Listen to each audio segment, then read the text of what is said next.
સુરતમાં કામરેજ તાલુકાના માંકણા અને વલથાણ ખાતે 40,000ની લાંચ લેતો તલાટી મંત્રી ઝડપાયો છે। પ્રાપ્ત માહિતી મુજબ ગ્રામ પંચાયતના વર્ગ 3ના તલાટી કમ મંત્રીએ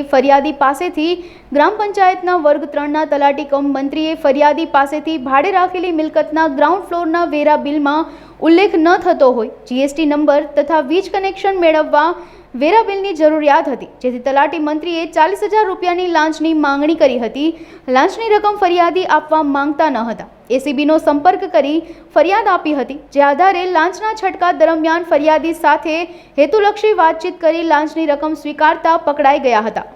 એક જાગૃત નાગરિકે પોતાની ભાડે રાખેલ મિલકતના ગ્રાઉન્ડ ફ્લોર પર વેરા બિલમાં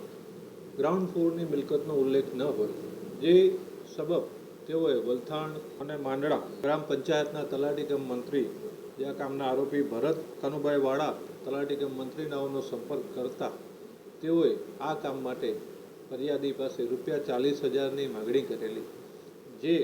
પૈસા આ કામના ફરિયાદી આપવા માગતા ન હોય તેઓએ સુરત ગ્રામ્ય એસીબી પોલીસ સ્ટેશનના પોલીસ ઇન્સ્પેક્ટર શ્રી SD ધુબીનાઓનો સંપર્ક કરતા તેઓએ ફરિયાદ લઈ લાંચનું છટકું ગોઠવતા આ કામના આરોપી ભરત કનુભાઈ વાળા તલાટી કમ મંત્રી માંકણા અને વલથાણ ગ્રામ પંચાયત પોતાની કચેરીમાં ₹40,000ની લાંચ લેતા પકડાઈ ગયેલ છે, જે ગુનાની તપાસ Navsari ACB police station police inspector નાઓ આગળની તપાસ કરી રહેલ છે।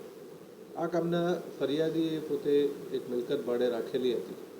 જેમાં ગ્રાઉન્ડ ફ્લોરની મિલકતનો ઉલ્લેખ ન હોય ફરિયાદીએ તલાટી કમ મંત્રીનો સંપર્ક કરેલો અને જે બાબતમાં વેરા બિલમાં ગ્રાઉન્ડ ફ્લોરની મિલકતનો ઉલ્લેખ કરવા માટે તલાટી કમ મંત્રીએ ફરિયાદી પાસે પૈસા માગેલા અને જે પૈસા ફરિયાદી આપવા માગતા ન હતા, જેથી તેઓએ સુરત ગ્રામ્ય એસીબી પોલીસ સ્ટેશનનો સંપર્ક કરેલો અને જે આધારે ગઈકાલે પોલીસ ઇન્સ્પેક્ટર SD ધોબીનાઓએ લાંચના છટકાનું આયોજન કરતા અને આ કામના આરોપીએ ફરિયાદી સાથે હેતુલક્ષી વાતચીત કરી અને પૈસા સ્વીકારેલા અને જે તેઓની કચેરીમાં પકડાઈ ગયેલ છે।